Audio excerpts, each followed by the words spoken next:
The Niagara Health Foundation held their 2023 gala this past weekend. We thought that would make it a great time to catch up with President and CEO Andrea Scott for an update on the It's Our Future campaign. Andrea, the first gala in a couple of years, 800 people there. Must have been nice to see everybody together. Yeah, it was an incredible evening we had on Saturday. The energy in that room was just incredible. Our last gala took place in February 2020, and it's been 3 years. We were all back in person. It was to support the South Niagara site campaign for that hospital, that new hospital. So exciting, and couldn't be happier and prouder with the event. Let me get this straight. The funding that comes from the province only funds the building. So equipping each of the rooms is something that the local people, basically the companies, the individual contributors, they are the ones that are going to be funding that. Correct. There's a local share piece to the building, but the equipment is all funded locally, and we're working towards that goal with the hospital and with some other partners as well. At the gala, the estimate for a single room, $25,000 to outfit a room with the bed, with the equipment that's needed, the furniture for people coming to visit their loved ones. How many rooms did you equip through the fundraising event? Well, we just had incredible support on Saturday night. One room costs approximately $25,000 to fund, and we were able to fund over 6 rooms. So just incredible. We couldn't have asked for more support from the guests in that room. And, towards our goal and the hospital's goal, that's going to make a huge impact for us. There's still a lot more to go. 469 beds at this new facility, right? Correct. It's a 12-story building. 469 beds, and it's going to be the biggest site Niagara Health has. Yes. Can we talk about a recent donation from the McCall-McBain Foundation, $5 million? Yes, the McCall-McBain Foundation donated $5 million towards the South Niagara site, and John McCall-McBain he was born and raised in Niagara Falls. He's proud of that.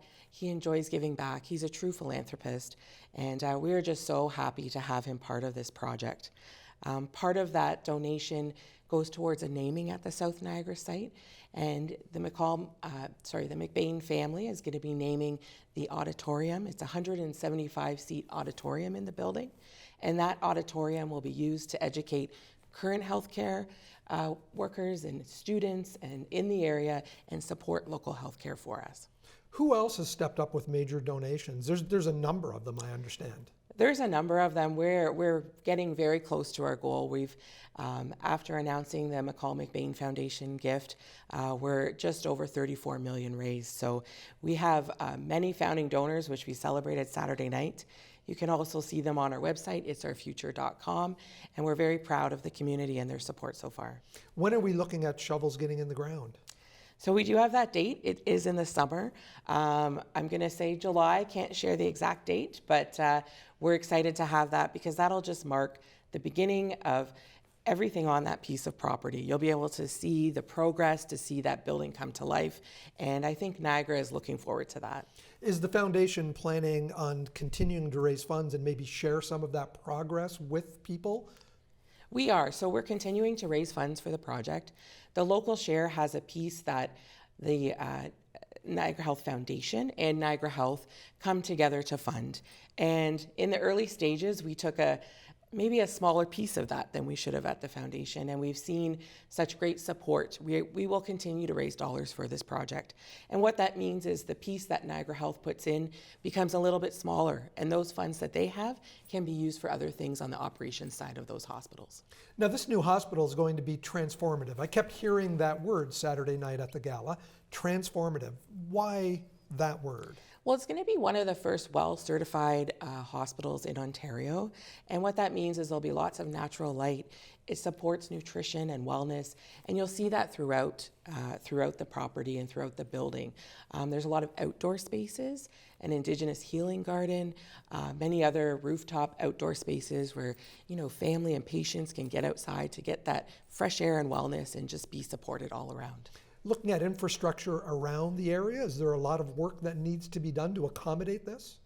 I'm sure there is. That's really not our area of expertise, but I'm sure there is a lot going on with the city and the region as well. How long is the construction expected to take? So we're hoping to open doors in 2028. So we're looking at 5 years of construction, and I think once it gets started, that's going to fly by, and soon enough we'll be at the front doors opening that building.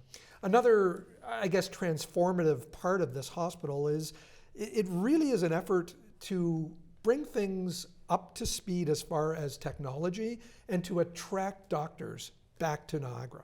Correct. We have a lot of local physicians that may not stay in Niagara, and part of having a brand new building with brand new equipment is a huge attraction for them. They want to be part of that. So it will definitely help with our physician shortages in the area, and we're really thankful to our partners in the area, our educators, Brock University, Niagara College. We're going to be working with all of them to ensure that students going through those programs have a good opportunity to see that building and see what Niagara can offer them. When you compare this building to the St. Catharines Hospital, which just celebrated its 10th year in operation, what are some of the, I guess, added features to this hospital other than the WELL certification? Yeah, so it's a little bit bigger footprint. So it's going to have more beds, 12 stories, as I said. You'll see the wellness aspects throughout, the natural light. You'll see a lot of, we call them kind of rest stops throughout. There's updates as far as signage, as far as even bringing in animals to the building to make sure that they have what they need to be there. We know that's an important part of patients. We see recovery, we see that in St. Catharines, but overall I think you'll be absolutely wowed by it. We have a great video we're going to share with you, and we're happy to share that with you. When the doors open for this, it's going to be a huge celebration. Absolutely. We want to have all of our donors there. We want to have anyone in the community that's contributed to it. Our project team works so hard at Niagara Health on this. I think they'll just be very overwhelmed when those doors open, and it'll be very exciting for the whole Niagara region. What's next for the campaign? Are there some other major announcements in the works? We have a few that are coming up. I can't share yet, but as we go throughout the next few months, you'll see some more media releases, and I'm happy to share that they're just as great as the ones we've had, and happy to share them with you as we go. Now, Andrea, we don't have to contribute millions, people like myself and people like yourself. How can the average person contribute to It's Our Future? Yeah, there's a few ways. The easiest way is to go to itsourfuture.com, our website, and you can make a donation that way. We do have a lot of community events that we see popping up, so golf tournaments, down to lemonade stands on the corner, and all sorts of fun things. So all of those contribute to this project, and I really want to just let people know that however you can contribute, is helpful. It doesn't have to be a large donation. It can be some volunteer time at the foundation, but all those pieces come together to make this project successful. And it is our future. Thanks for joining us, Andrea. Absolutely. Thanks for having me again. Appreciate it.